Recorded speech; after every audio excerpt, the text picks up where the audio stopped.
Welcome to the NPTEL course on storage systems. Last time we were starting to look at some specific systems. I believe I came up to this point. I was talking about the file system that exists in Linux, and basically we are talking about some way of locating the blocks on the file. And what we were talking last time was that the size of the file can be varying from small to very large.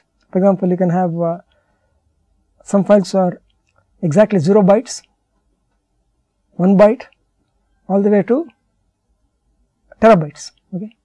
So, you should be able to scale to all these levels, and it turns out that this scaling is achieved in these kind of systems through multiple pointers, okay, through a structure like this, where there are direct blocks, indirect blocks and double indirect blocks, and there are some systems which also have triple indirect blocks, so that you can even go higher. Okay. Now, think about this particular file system. It is a kernel based file system. It is in the kernel. Okay. That is, it is not outside, it is not in user space. Okay.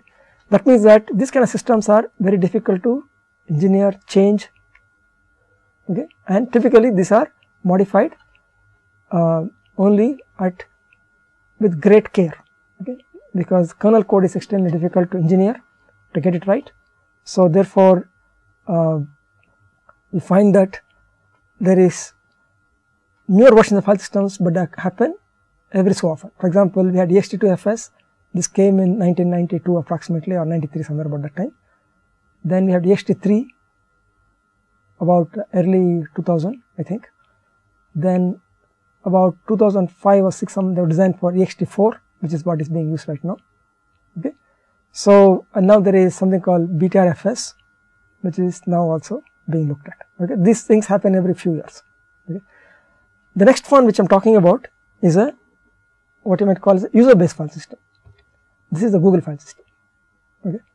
Now, what we are talking about here is a system that uses information stored on this side and being accessed through an application. Okay. Now, it turns out the Google file system is a user level file system, means it is not in the kernel, it is outside the kernel, and actually it uses a Linux file system as its base file system. So, all these file chunks are actually stored in the Linux file system. A file chunk in Google file system is 64 megabytes, okay. It's a huge one, 64 megabytes. Okay. So, it has files much bigger than that. So, just like a block, here for example, you had a notion of a block. A typical block in this kind of systems is about 4 kilobytes. Okay. Here in Google file system, something like a block, I shouldn't call it block, they call it a different name, that is why it is called a chunk. What looks like a block in Google file system is a 64 megabyte chunk. It is a huge big piece of thing, and this has been decided because you want to optimize on the performance of the disk based system. This is basically a disk based system, okay, with respect to the storage of information. Okay. Why is that? Think about it. If I am in a disk based system, every time I want to access something, I have to first do what is called seeking to a particular place on the system, on the disk, on the platter, and then later I have to wait for the head to come below the place where the information is stored. Okay. Now, that is why there is two aspects to it. One is what is called the seek time, and then there is something called the rotation time. These two things are not easy to decrease, because it is an electromechanical system. It has been for quite some time between 30 milliseconds, nowadays you can get up till about 10 milliseconds. So, since the last 20-30 years, it has decreased only from 30 to 20 milliseconds to 10 or 8 milliseconds, the combined aspect, combined both these things. And that means that the progress in this is very slow compared to the other amazing progress you see in other areas like CPUs, disk capacity. Those things are doubling, increasing at almost twice every year. okay, or something in that region. Okay. Whereas because the disk being electromechanical, you are not able to make such amazing advances there. So, one aspect of disk technology is that it is fundamentally slow. That means if I want to seek someplace, I make 10 milliseconds. Now, just imagine the following situation. I want to read one block 4 kilobytes at one place, and then I want to move to another place. Okay. So, let us look at okay.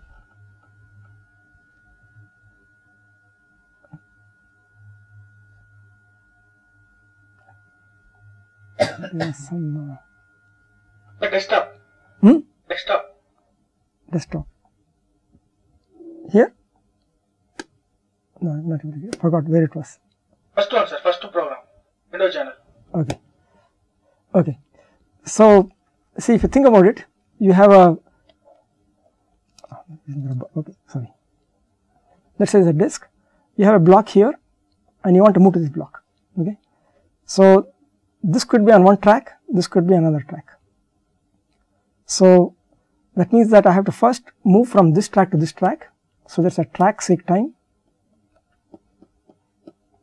okay, followed by I have to move my head from here to it was somewhere here, right, and it has to move this much, okay, the distance. So, there is also a rotational aspect. Now, track 6 of, let us say, we will just conservatively assume to it 10 milliseconds. Rotational aspect, full rotation, let us say, is 10 milliseconds. Typically, we will do about half, so it is 5 milliseconds. So, 15 milliseconds total. Now, if you are talking about 4 kilobyte blocks, right, what does it mean? It means that for every 4 kilobytes, you have a cost of 15 milliseconds. Okay. Now, how much is the time taken for 4 kilobytes? Typical disks nowadays, you can do about, let us just say, be conservative, we will say 100 megabyte per second. Okay. This is typical bandwidth. So, if you take 100 megabyte per second bandwidth, how much will 4 kilobyte take? So, you can easily see that it is about 100 kilobytes for millisecond. Okay. So, we are talking about 4 kilobytes in 1/25th of a millisecond.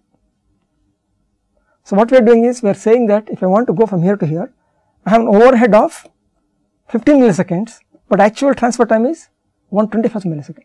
This is totally off. Okay. It makes no sense, but that is how systems are built right now.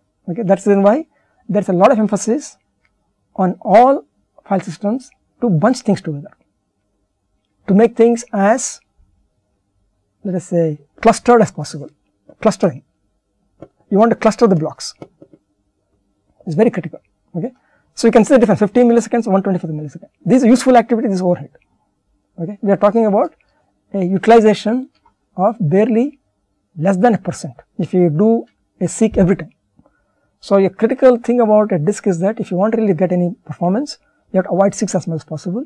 You should be able to do about 10, 20, 30 blocks sequentially before you again do a seek on. Okay. Now, this has been carried to much bigger levels in the Google file systems. There is 64 megabytes.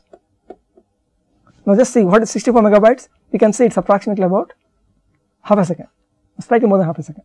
So, we are talking about half a second, which is about 500 milliseconds of data time versus 15 milliseconds overhead. Okay. That means that they have to do one critical thing. What should the Google file system do? They should put lot of things together in one place. In 64 megabytes, they have to put lots of things in it. Okay. So, when you are doing search, okay, they have all kinds of information about various web pages. They are going to put all those web pages and put them into 64 megabyte chunks, because they are talking about a very big system, some hundreds of petabytes or tens of petabytes. So, for them, they have that information, they try to pack it in, and there is some other infrastructure which you have to build on top of it, which will locate those web pages within that 64 megabyte chunk, and that is being done by some other system. The file system gives you the ability to pull it out from the disk and write it back, etc. But there has to be another system which actually looks into finer, let us say, granularities inside these 64 megabyte chunks. Okay. and that is what is called bit table, which is, I think we will come to that also later. Okay. So, there are two systems in operation. Okay. Now,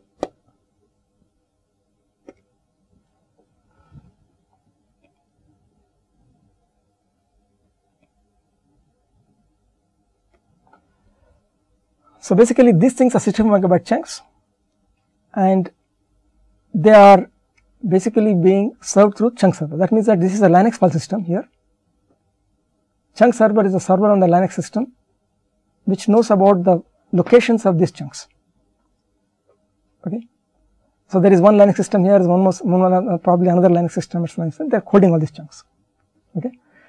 And you notice also something we have written is redundant. Sometimes what happens is the file 1, chunk 1 is also available here also in some other Linux server as another copy.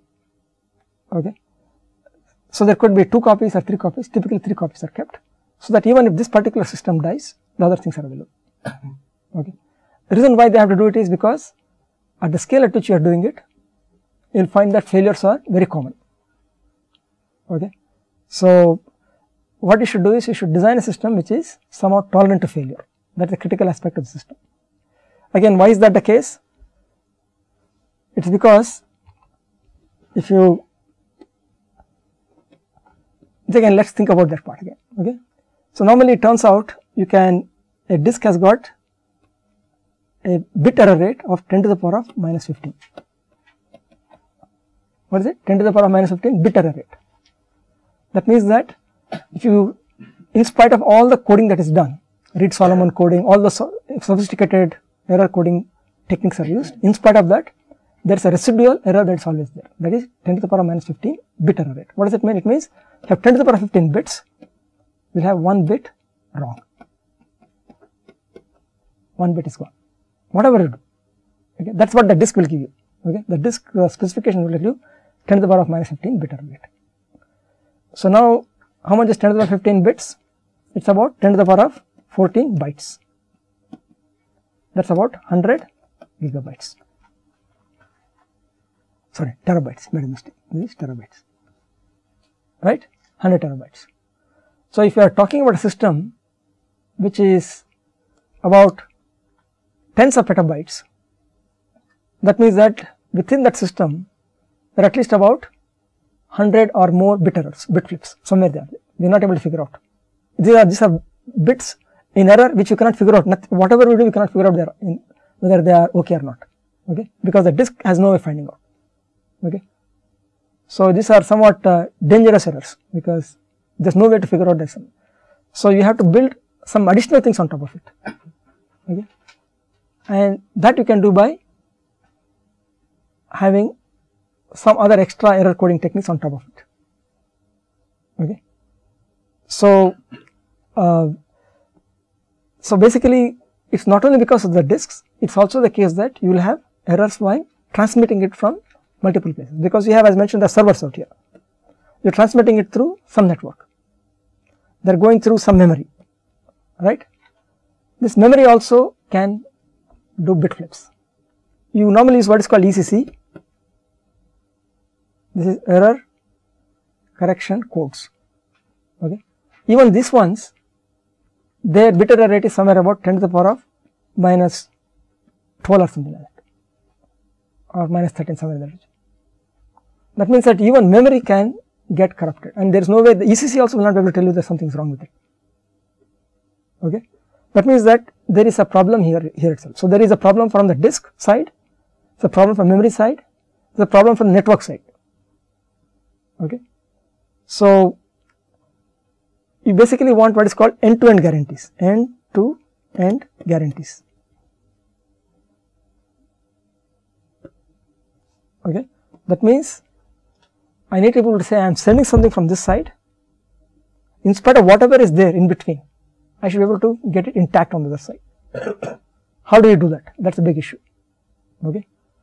So, one way to do it is, in addition to the coding that is done, I should mention that there is coding everywhere now. Memory already does some coding, ECC memory is there. On servers, you almost always use ECC memory. Networking also has some coding. For example, Ethernet is very good, they have very good coding. For example, gigabit Ethernet their error bit rate theoretical is somewhere about 10 to the power minus 20. It's very good. So actually the medium will not do any problems, but when it comes to when you attach two things, okay, sometimes there are problems. Okay, I think some of you know that electrical connections are sometimes not very good, right? Some diodes can be formed sometimes. Okay, if you have studied any electrical engineering, you will notice. Okay, sometimes connections are not made well. Okay, so that's why even though the medium itself is very good, there could be other somewhere else. Okay, when it comes to electrical contact. Okay, similarly, the disks have a problem. Okay, they're all engineered extremely well, so well that most of us don't know that this kind of problems will exist. Okay, for a random laptop, the amount of storage that you have is sufficiently small that probably during the lifetime of the laptop, you might see only 1 or 2 bit flips. That's all. Okay, and that will result in some random hanging of the machine or some crazy thing. Okay, hopefully it doesn't spoil your thesis. Okay, whatever writing. Okay, mostly it doesn't do those kind of things. Basically, because the amount of stuff you write and I write is so small compared to what systems are there. I think last time I talked about it. Even if we spend all our time typing, right, barely you can come to megabytes, right. So what is there on your laptop is mostly other stuff other people have created through programs. Your browser, which is about on my laptop, my browser takes as much as something like 2 gigabytes. I didn't write it, right. But there was a program written and that was collecting all kinds of information as it was browsing things, and it's actually 2 gigabytes. Okay. So even in that larger number like 2 gigabytes, the chances of error are small. Okay. That's why usually it will not hit your critical information, whatever your address, whatever written, etc. Most likely because you're talking about a megabyte kind of thing versus gigabytes. So chances of your hitting that error is 1 in 10 to the power of 3 or less. Okay. So you won't normally see those things. If it hits it, it's going to hit some system program typically. The big browsers, I told you 2 gigabyte Firefox. Okay. So if there is a bug, it will hit that part and it will randomly crash. You must have seen some crashes on your system sometimes. Okay. Of course, you can't blame all these guys for it. It could be software error also. Okay. But normally it attacks those things. Okay. So, so there are errors all through the system. Luckily, they are very small. But the minute you go to large scale systems like Google File Systems, or remember that there's something called CERN, right, where they were trying to find out some new bosons, right, you must have heard about this one. They essentially, I don't remember the exact details, but they collect a petabyte per day or something like that, or 10 petabytes per day, I forgot the exact number. That's the amount of information that comes in. For those guys, that information they're collecting every day will have about at least 100 or 200 or 1000 bits flipped. Okay. They have to do something serious. How do they do it? On top of these things, they try to do this end-to-end guarantee. How do you do it? At the time it is generated, you put one more error coding on top of it. Okay. And then when you get on the other side, somehow you have to make sure that that error code will tell you whether it was transmitted from this side to that side intact. Okay. It's a big subject on, some of you might be interested in this area, but there is a big area which about coding theory, which will help you to understand these parts. Okay. So you need also a overall coding that happens if you want to give end-to-end guarantees. Okay. Now what these guys are doing, Google kind of systems,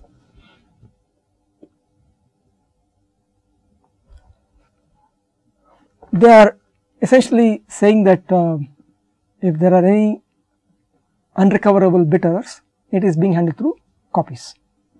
Okay. They are not going to do any coding on top of this. But if you are talking about newer systems, they might also involve coding on top of it. Okay.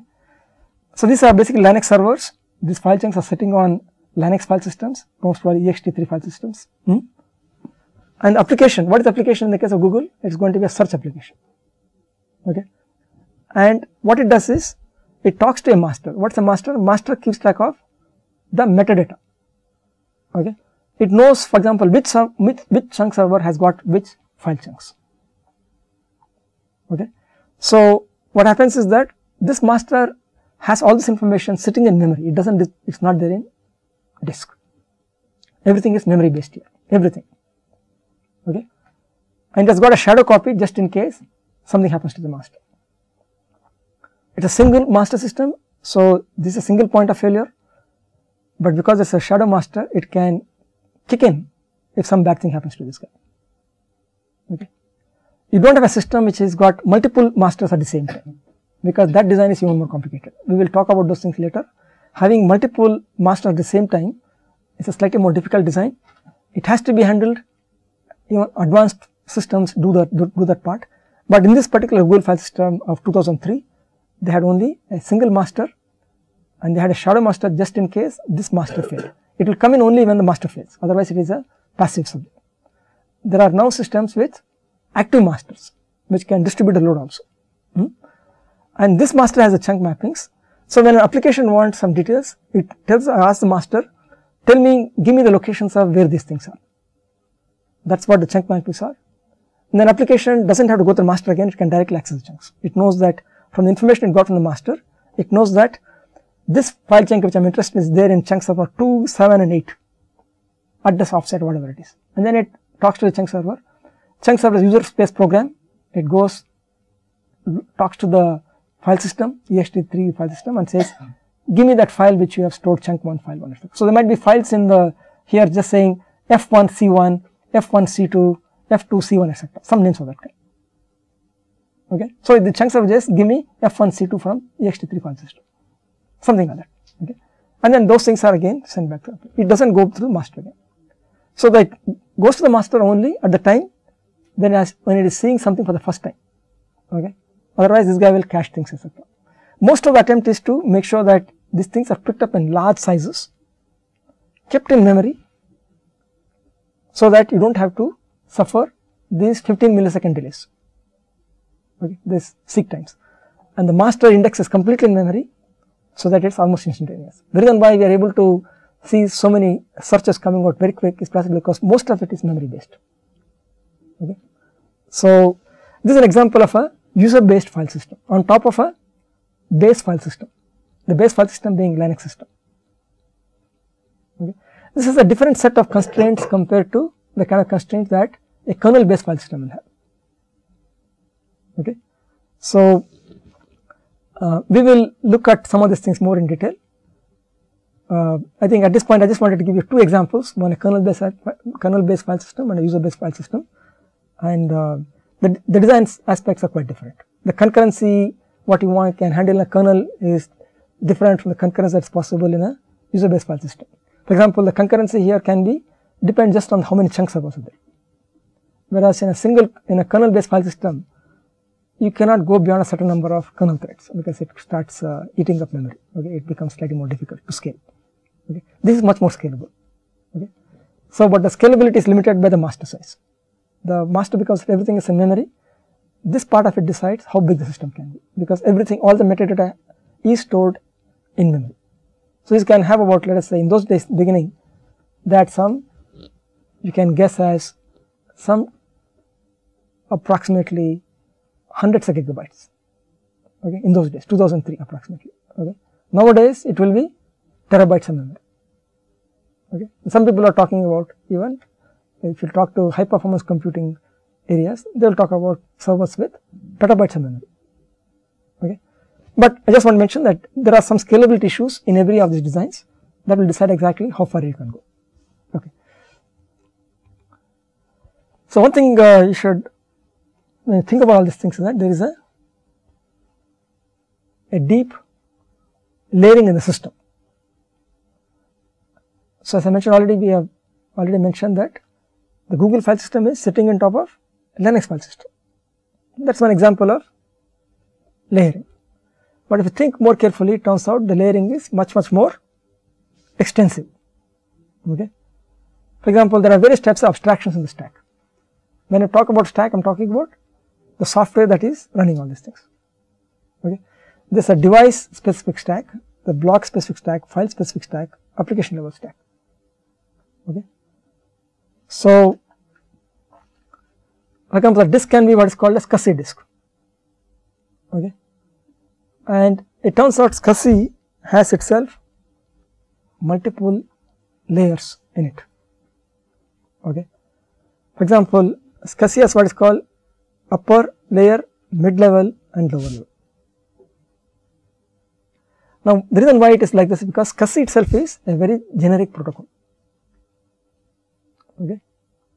I think you might be aware of this because nowadays you get USB sticks, right. Not only can you use it to store memory, it can be used for networking, right. You must have come across this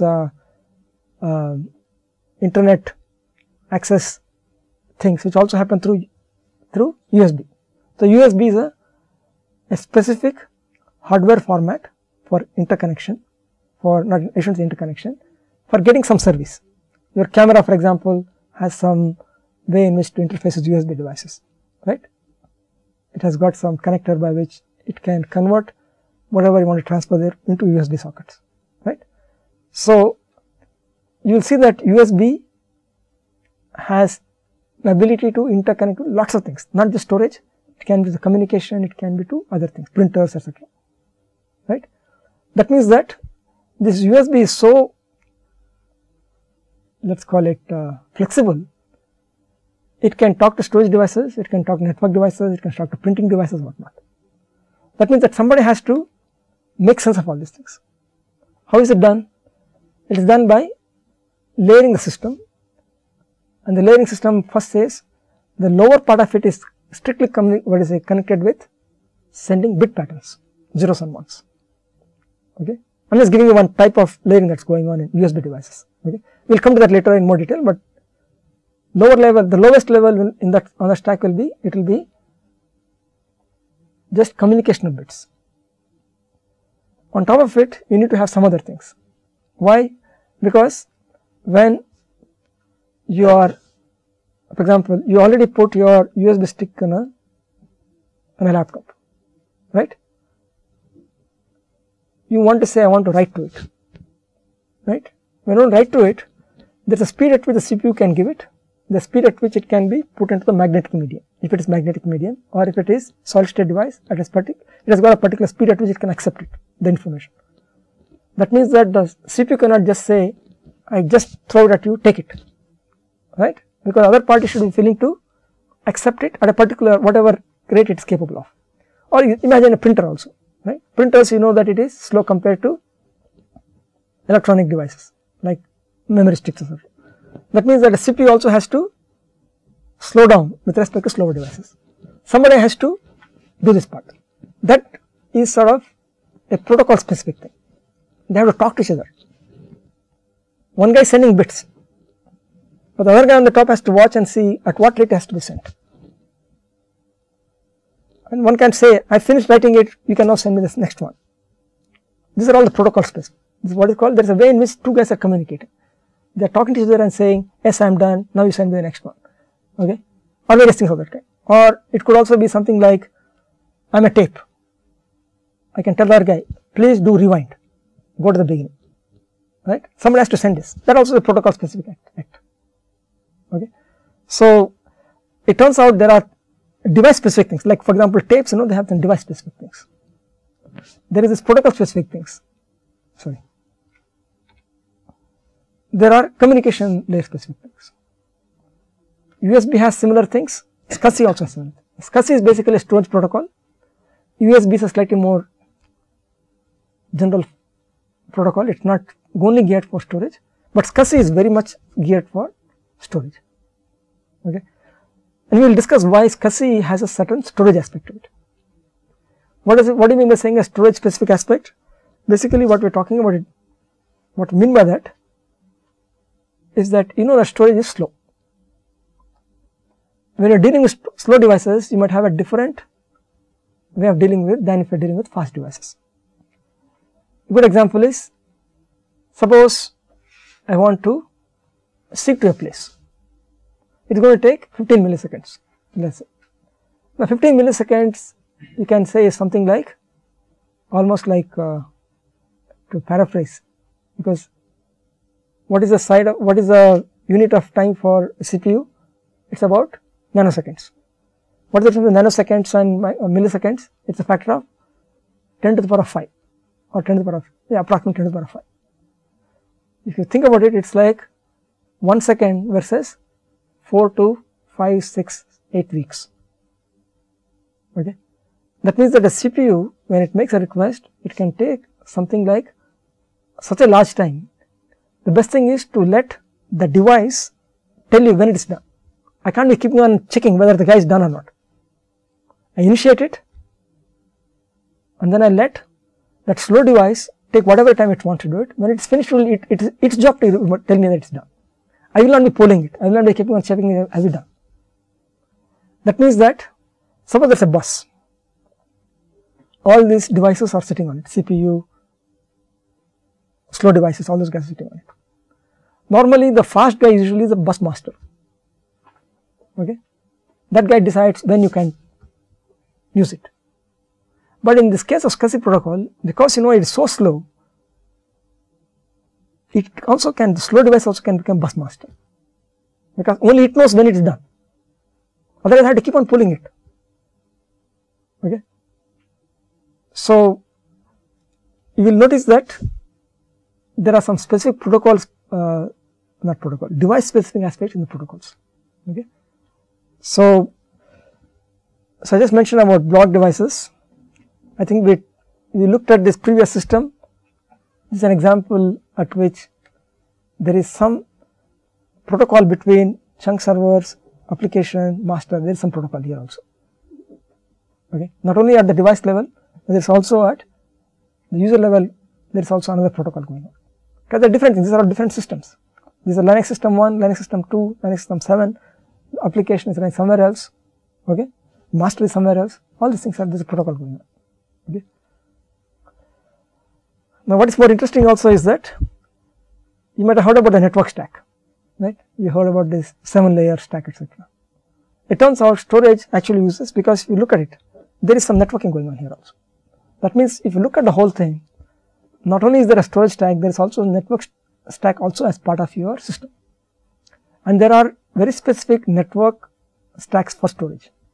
For example, there is something called fiber channel, which is a storage, which is a stack specifically for transferring large amounts of data. Okay. When doing backup, etc., it turns out that the amount of stuff that you have to send is so huge. Okay. It makes sense to have a specific protocol which is geared for storage only. Okay. So there is, we have in addition to various things, we also have storage. In some sense, our stack can be as many as 10 to 15 layers deep. Okay. If that many you can do it. Okay. The thing which is interesting for us is why storage systems have been a part of the operating system for a long time, has been that a good part of the stack is in the kernel. I think all of you know about the TCP/IP processing happens in the kernel. Some of these file system things here all happen in the kernel, right? So, a good portion of the kernel, good portion of the storage stack is the kernel. Okay. So, but because of the difficulty of working in the kernel and all kinds of new things are happening all the time, people want to have a slightly easier time. Working in the kernel is hard. It's only for real professionals, you might say. So, people are trying to figure out slightly easier ways of doing it. That way is the one way to do it by sitting on top of it, like the Google file system, and this will be done through probably, who knows, Python scripts, whatever. Okay? They can do all kinds of things of this kind here on top of it. Okay. So, there are various languages available now. You can do it through Java, you can do it through Python scripts, whatever. Okay. So, which actually coordinates across these things. So, this is slightly more easier. Okay. The storage stack is migrating out of kernel with separation of processing and storage. This makes it slightly easier. One thing about storage also is that by definition, concurrency, almost by definition, RSS naturally. Why is that? Because you are dealing with slow things. When you are dealing with slow things, what is the idea? You let all the slow things, you initiate all the activities in slow devices, and then you do other things, right? So, because you cannot afford to wait for them. If you wait for them, that means you are stuck, you can't do anything useful. So, what is the idea? The idea is basically make sure you have large numbers of things you can initiate in parallel with other things you are doing. right? So, you are waiting for something, you want to do something useful. Okay. So, because of wide disparity in speeds of memory and storage, you have to mask slowness of storage, and the only way to do it is by parallelism, concurrency. Okay. Make processing and storage go at their own rates and use interrupts or sometimes polling to signal completion of slow storage operations. Okay. Actually, interrupts were devised in 1957 for exactly the same reason. The only reason why we have operating systems is because of this difference in speeds. The first interrupt based mechanism was invented by Dijkstra in 1957. That is why he actually started as an operating system guy. Okay. And finally moved off from operating system to theory of concurrency, how to write programs, because once you have concurrency, it turns out very difficult to reason about it. Operating system is all about reasoning about concurrency, good part of operating systems. Whole of concurrency theory comes from this issue about matching disparate in speeds of memory and storage. Okay. So, this is a historic reason why operating system developed, okay. Basically because of this part. If everything is working extremely fast, there is no need for you to let us say think about concurrency that much. Okay. Only one because something that is so disparate, then you have to do something serious. Okay. The other thing about, so one is concurrency is important. That means that your file systems, for example, are engineered extremely carefully so that you are as concurrent as possible. Because you are trying to be as concurrent as possible, it is very difficult to get the programs working right. Okay. So, that is the reason why people do not usually write file systems from scratch. Typically, they want to avoid it as far as possible, because it is very difficult to debug it. Okay. The reason why it is even more difficult is because if you want to debug it, you have to be your own guinea pig. It has to work for you before you can tell other people to use it. And when you are debugging it, it will be harrowing experience. Nothing will work. Okay.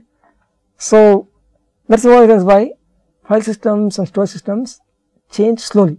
They do not change very fast, because you have to guarantee that the data you write is actually there. When you want to access it, it should be there.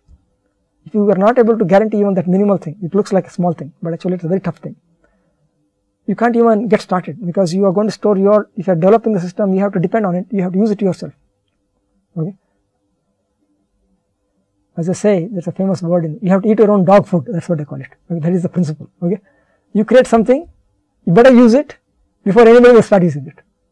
Okay. You can't, unless you are able to design systems which are bulletproof, right? You can't ask anybody else to use it. So, you have to be your own, you have to suffer all the consequences of your program not working. Okay. Another thing is that storage has to be typically persistent over time. What does it mean? It means that you write something, you expect it to be accessed later. We already discussed it some time back. We are not talking about persistence over centuries, even ability to persist over a year is some point in time. This is what I told you last time about CDs, they go bad within 1 year, right? Because I mentioned what is the reason? It is because of the dyes that are used, chemical dyes that are used, which are degrading over time, and finally you can't even read them, right? You need to get to much better dyes, then you can talk about 10 years. Series of same series can do it. Okay. And tapes, for example, they have been categorized that they will survive 50 years. That is why anybody serious about storing anything usually stores on tape. They do not even trust discs, because they do not know when it will go bad. Okay. That is the same reason why if you are, you heard all about digital effects and digital movies and everything, right? What's surprising or interesting for some of you to know is that the master copies of these things are still stored in analog form in some deep caves somewhere. Okay. They do all those things, but finally you have to keep it, because nobody knows how to, till today nobody knows how to take your bits and make it survive for 100 years, for example. Okay. They people have done some studies, they find that cost of storing it analog is fractionth of a cost of storing it digital, because digital means that you have to have a server which is running every time a new operating system comes in, every time a new disk comes in, every time a new technology comes in, you have to transfer the whole thing to that side. Somebody has to be on the job all the time watching that I have this stuff here, if I don't transfer from this side to this side, from this floppy disk to this new amazing new contraption that has come now, if I don't track the technology as it happens, okay, one day it will become bits which you can't read. Okay. So people have found that the cost of storing it unlogged is fraction of a cost of a digital system. Okay. But digital is very good from the accuracy point of view. Okay. So they want to keep both. So that's why they keep an analog must convert somehow from the digital to analog, keep that as this one, but also try to do this also, keep on transferring from one generation to next generation. It's an endless thing, you have to keep on doing it, otherwise you lose it. Okay. So amount increases typically with time, that all I think all of us are familiar with, right? You had I used to have a 64 megabyte memory stick, I thought it was big. Now I carry around 8 gigabyte of memory stick, but I'm pretty sure many of you have 64 gigabyte memory stick with you. Some of you might have 64 or 32 gigabytes. I don't have it, I'm not yet got it. So this increases with time. That means that as you keep adding more things, most of the stuff is often useless. Often that is also another fact. Okay, not important over time, something that is useful. So the trick is somehow to figure out which is the useful stuff to keep. Okay, and because of the amount is increasing, it's too difficult to even figure out what I want to keep. Okay? Sometimes people just give up; they can't figure out what is important and unimportant. Right? Same thing that happens, right? You have a lot of papers, you don't know what to throw out, what to keep. Okay. So because of this, there is an interesting thing that since not everything is important, can I keep some important part in fast storage and keep the unused part in slow storage? It's a natural thing. So concurrence is natural, keeping it in different types of storage is natural in large storage systems. That's why caching and tiering arise naturally. Okay. Caching means you keep it in faster storage. Tiering also same thing, same, but you might have in different types of storage. Okay. For example, I might say that if not everything is important over time, I will tell myself the following: I will keep it in less reliable storage, what is unimportant. I will keep it in more reliable storage, what is important.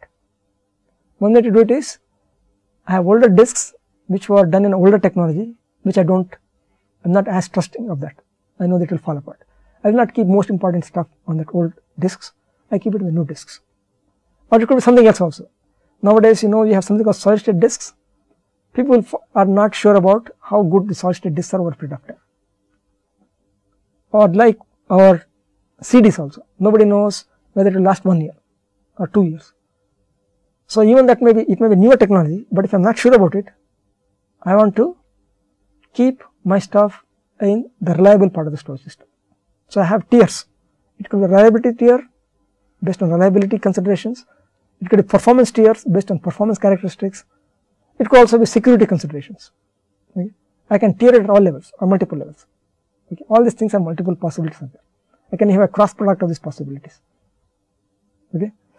What's interesting also is that typically you have to choose between 2 out of 3 things. You can't get all 3 at the same time.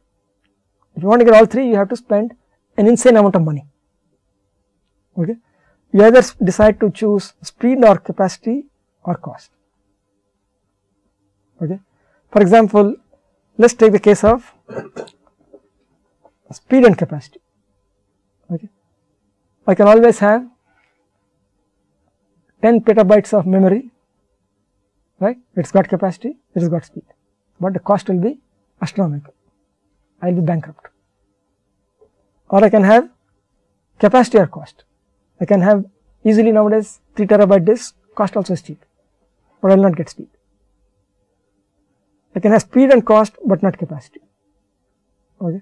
I can have, for example, I can even work with registers, right? CPU registers, right? I get 64 registers, fine, fantastic, extremely fast. I can access it every fraction of a nanosecond. Okay. Speed is there, cost is also, I can afford 64, but capacity is not there. Okay. I just have 64 registers of 64 bytes, 64 bits. Okay, it's trivial. So you will find that this is invariably the case: speed, capacity, or cost. Okay. There is a similar thing you can also talk about convenience and security. Okay. If you want it convenient, typically it has to be slightly relaxed with respect to security. You want to be really secure, then it has to be going to be inconvenient, like going to the airport and removing your shoes and taking your laptop, all that messy stuff, right? It's the same problem. Here also same story. Okay. If you want to keep something secure, things by definition are going to be non so trivial. Okay. So storage performance is often the slowest storage is often the slowest component. That's why I have to do caching. Within a single device, efficiencies by merging requests. I told you that 4 kilobytes, 4 KB is too small. You want to go to larger sizes to use the bandwidth of the disks. You have to merge requests. You want to schedule requests in an order that is best with respect to device. What is called out of order execution is commonplace. You might not, requests come in, you may want to execute them, oftentimes not in the same order. It's helpful if you do it in the same order, because that's called a FIFO order, but oftentimes it turns out that you may want to do things out of order. So higher level software has to work on it. Suppose basically in some sense lower level guys will be reordering things, and the upper guy has to figure out, is it creating any complications. A good example is on a disk, for example, if there is a piece of data here and nearby there is a piece of data here, but my request requires this data plus this data here, but another request has come only for this, okay, which is near to the previous request. So should I serve this guy, go for a seek and come back here, or should I serve this guy and immediately do this guy even though this guy came later, right? So that is where the order of order execution comes in. Okay. You also have what is called okay, if a particular order required, left to user. Okay. So basically you have to tell the user you are going to suffer it if you want a particular order, because I am going to go from here, seek here, come back, go here, come back, go here. So I am just going to kill you with 15 milliseconds every single time for every 4 kilobytes. Okay. Do you want such a bad performance? If you want it, I will give it to you. Okay. Whereas if you don't tell anything, the system assumes that you are not going to tolerate such slow behavior. I will do the best in terms of out of order execution, which is good for you, okay, while keeping myself sane. For the file system, it has to have its metadata intact. Okay.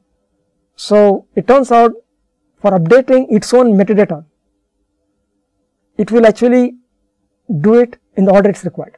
It won't do out of order if it is going to create problems for itself. Okay. So for sanity of the system, it might do strict order, but if it is not told anything about what you are doing, it will do what you think is good with respect to out of order. Okay. So semantically not much guaranteed, basically because it is going to do out of order if you don't tell it anything. Sometimes upper level guys, they might think something is FIFO, but actually it is getting reordered. So you have to be careful about this. Similarly, asynchronous processing is often used. For example, in Linux systems, in the recent past, not the last 5 years something, there is something called asynchronous IO framework.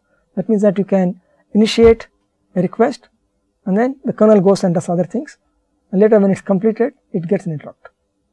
Okay. And basically the kernel threads are used in the kernel so that they are watching out for when the things finish, who has to process it once the particular IO is completed. Okay. So there is a lot of asynchronous aspect that goes on here. Okay. You can have parallelism across multiple devices and threads. You can have multiple heads, multiple chips. The solid state disks have multiple chips. For example, the basic size will be 8 gigabits. You put multiple 8 gigabits and all of them can be accessed at the same time. Okay. So you can have multiple heads, that means you have multiple disks. For example, you can have in high performance systems, you have something like 48 disks, 1000 disks, 8000 disks, you can have things of that kind. So all the disks are working at the same time. If you have parallel file system, it can go and try to use all the disks at the same time. It's difficult to exercise all the parallelism that's available, but that's what a parallel file system tries to do. Okay. With SSDs, people are also now beginning to figure out how to use all the concurrency that's available. Okay. So that also is another exercise. So due to slowness of devices, optimization of access is very important. What to cache, what to prefetch. Caching is demand based. Prefetch means you get it before it actually requested, so that you somehow guess when is this going to be required, when to prefetch.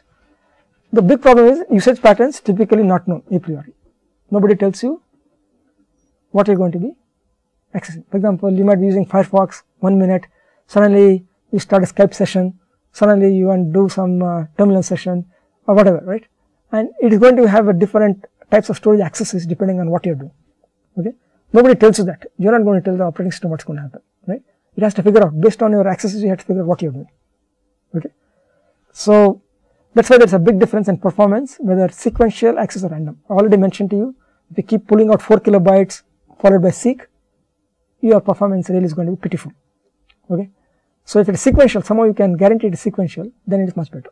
So whole operating system and storage system, they sit and figure out how to make sure that you are pulling out hundreds of blocks in one shot. Okay? It's a very big issue in operating system design / storage system design. Okay?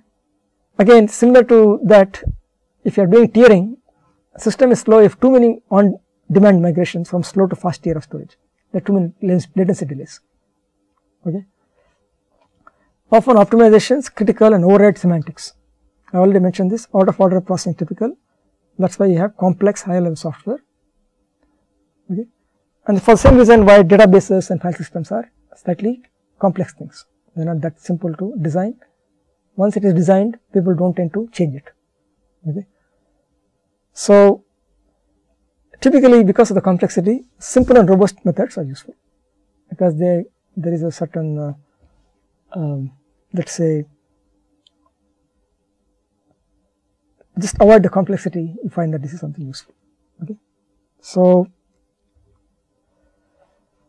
okay, I think we'll just mention a few things about protocols. Already I mentioned that there could be protocols at the device level, it could be at the other levels of the stack, like for example at the intermediate levels or at the top levels. Okay? So, for example, you typically storage protocols, you are interrupt driven rather than wait pole. On completion interrupt the CPU or a CPU's agent. A CPU's agent is typically in storage system called host bus adapter. Okay? A host bus adapter is an agent of the CPU, which instead of CPU wait, let's say processing the interrupts, the HBA does it.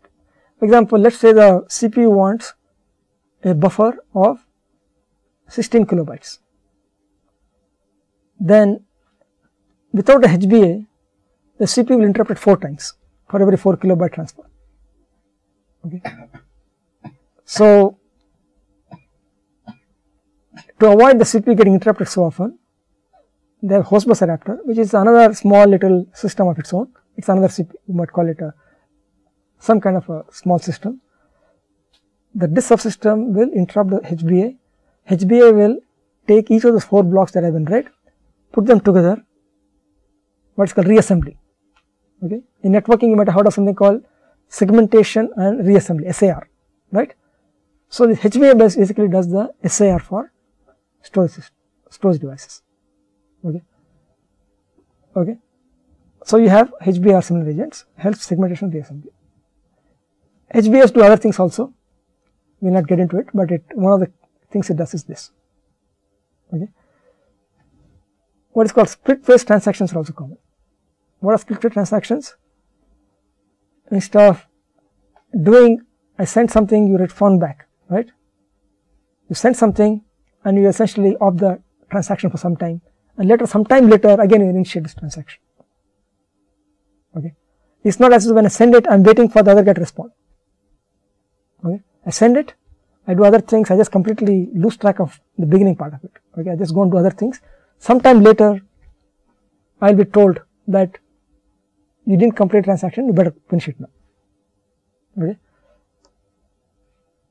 On completion of a long seek, slave takes the bus. Okay. Other interesting thing about storage protocols is protocol endpoint preferably virtualizable. What does that mean? Okay. You can see the explosive size of disk systems. When I first started teaching in this institute, the size of disk was what we talked was 4 megabytes. I remember in 1995 or 96, I bought the biggest disk that was available cheap. Okay, that was 495 megabytes. Okay, 495 megabytes. Okay, now think about it. 495 megabytes, how much? It's close to a gigabit. That's about 31 bits. If you want to refer to each bit, you require 31 bits or 30 bits or whatever. Right? Now, 32 bits is not enough. You have to go to 64 bits. That means that everything in the system is changing with respect to sizes. Beginning you start with 16 bits, that's not enough. You went to 32 bits, that's not enough. Now we went to 48 bits, probably you got 64 bits also. Okay. Now what it means is that if you have any specificity with respect to each of those endpoints, what this guy requires, what that guy requires, you get into problem. That you can also see in the case of 2 terabytes and 3 terabytes. Between 2 terabytes and 3 terabytes, there is a problem. Okay. There is some size limit that is coming in the BIOS somewhere, or in some lower level part of the subsystem. That's why we will find that 2 terabytes are acceptable in some systems without trouble. The minute you put a 3 terabyte system, that guy can't recognize the 3 terabytes, it will only give you some 900 gigabytes, something like that. Okay.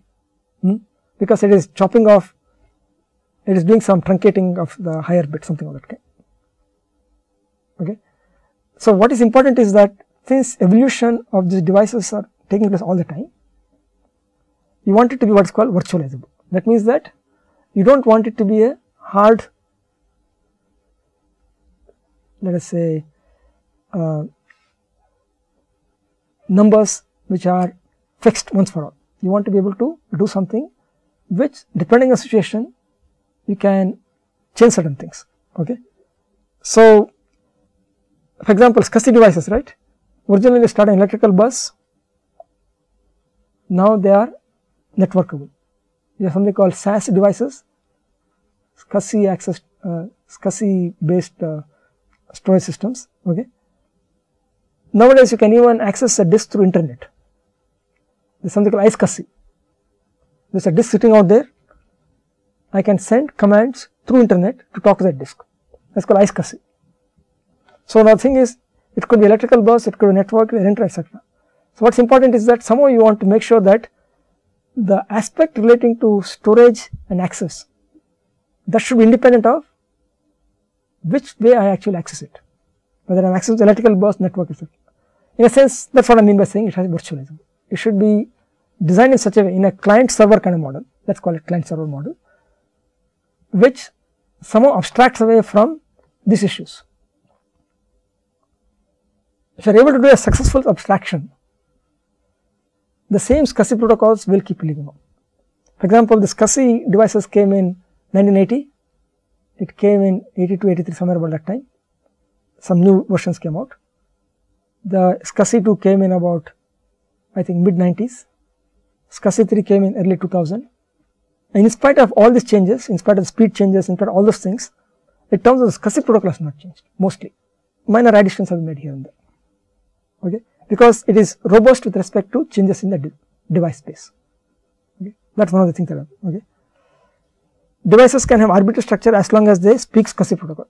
Actually, what's interesting is that you will find that if you talk to a big storage systems, a big server with hundreds of disks and multiple servers, means tens of servers, disks, etc., they will all present itself as a SCSI device to the rest of the system. Okay, all of the stuff will be speaking the SCSI protocol. So a SCSI, any kernel system which knows about SCSI, okay, they will give you SCSI commands, and this system is to understand what this SCSI command is. It does some processing and finally pretends as if it is SCSI device and sends back. Okay. So I'd like to conclude. Storage system design has many ramifications of the rest of the system. We want to provide abstractions based on application needs and devices.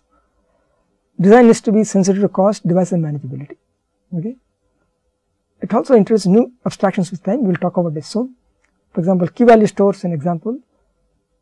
A good example is of this is the Cassandra file system from I shouldn't say file system, Cassandra system from Facebook. Okay, that's a key value store. Okay, it's not a file system kind of model; it's a slightly different model. Okay, and you need to scale to support large scale computing systems. This has to scale like anything, because the storage, what you are storing and what you are retrieving also become bigger and bigger. Okay. So these are some critical things. That is the reason why nowadays storage systems are becoming critical parts of computing infrastructure, and there are completely new designs, completely new ways of looking at these things, and that is what we will be looking at this course. Okay. So, we will next class we will start looking at some very simple storage systems to slightly more coming in some detail, so that you get an idea. Okay.